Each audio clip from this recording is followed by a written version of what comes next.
Welcome to Let's Face It. I'm Lorraine Croston, wellness coach at Eating Evolution. My guest today is Kim Gervais, who is an event planner turned independent travel agent, and she specializes in cruise holidays. Cruise. Kim helps travelers with their perfect cruise vacations and has been doing so for the past 14 months. She's here to tell us about the many different cruise types available and will hopefully dispel a lot of our preconceptions. Welcome, Kim. Thank you. All right, the first question I have, cruising, is it like the Love Boat? I mean, I grew up watching Love Boat every Friday night and everything was perfect. Very few people were seasick. You mean you had Isaac mixing up your drinks and Captain Steubing coming to your table, and it was always in the Caribbean. So my view of cruising, that's my idea. I'm like, that's the only thing I think of when I think of cruises. First of all, we have to fix that because we need to put you on a cruise. So, okay. Yeah. All right. Okay, so I don't think that cruising is really like the Love Boat.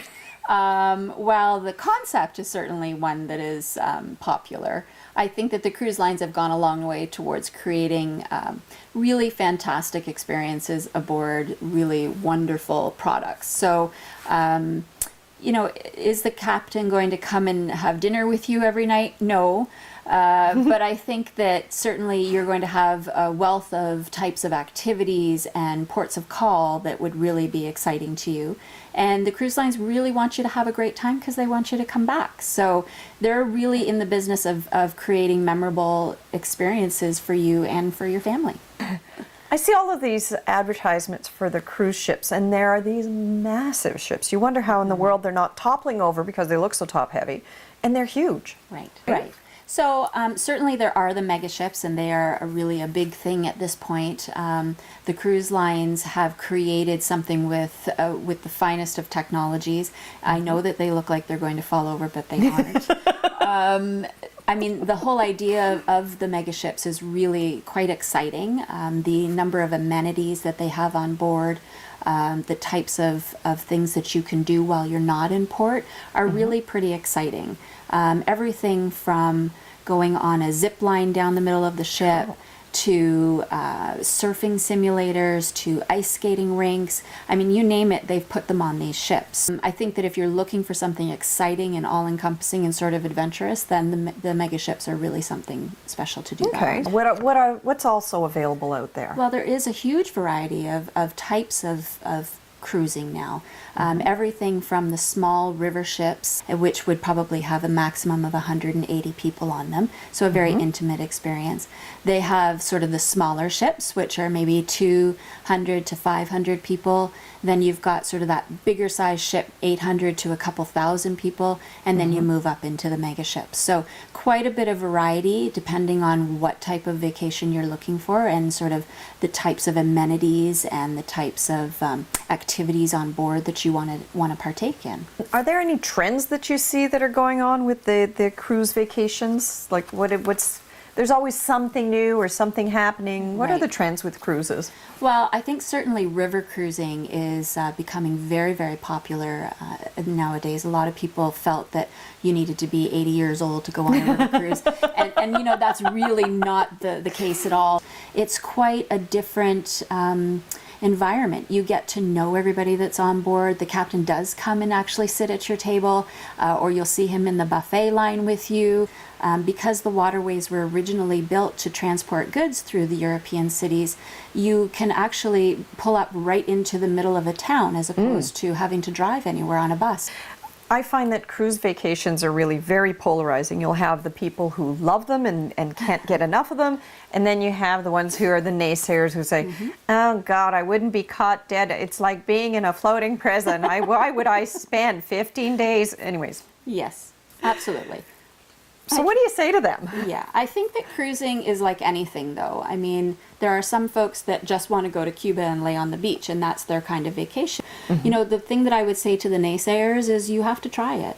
And if you're not comfortable with getting on a large mega ship, try something a little bit smaller. Certainly try a river cruise to start off. It's, you know, and then you can make a decision about whether or not you enjoy Well, the nice thing about a cruising or not. river cruise is if you really hate it, you get off, you get on a plane, you go home.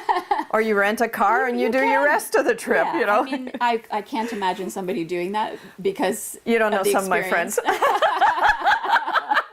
Well, then, you do have that flexibility. So I think that people, they're worried about seasickness, certainly. A lot of people, everybody's different.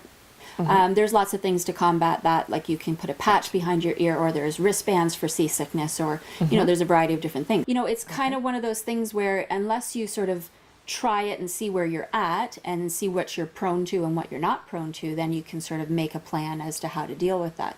A lot of people feel that they may have to stand in lines for food, or they may have to queue to get on to the on and off the ship. Having a plan of attack and talking to somebody who's done it before to understand when you should be going to the buffet, Right. and So when you you can should avoid be the getting lines. off the ship, so that you don't get stuck in those sorts of things. So there's strategies for how to handle those things. Now, my husband has been on a cruise, and the one story he keeps coming over and over and over with is that they had to do the emergency drill, Oh, yes. and they were all lined up, and they had the life preservers, and they were in this tiny little hallway, and it was really, really hot, Yeah. and you had people passing out. Do they my still goodness. do that?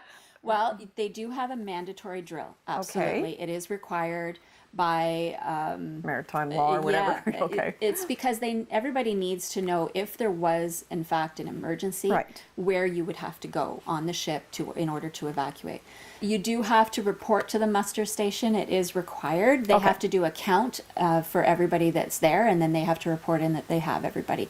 It Okay. takes about 15 to 20 minutes. It's a mandatory thing. Everybody goes and they make an announcement, and off you go. And it's usually outside, so it's on the deck. And I'll tell you, on a river cruise, it's even far more relaxed. We sat in the lounge with a drink. And Oh, that's okay. I'm I all know. for that one and then. the captain came and sort of talked about some of the safety situations, and it was very relaxed and very casual. Well, cruising may not be for everyone. You may have not really considered it for any number of reasons, but why not? Why not take just a quick 3-day ones? There's some that are all over the place that are just quick little cruises. Give it a shot, see if you might enjoy it. It may be very, very different from anything you imagine, and a lot more fun than you ever thought possible.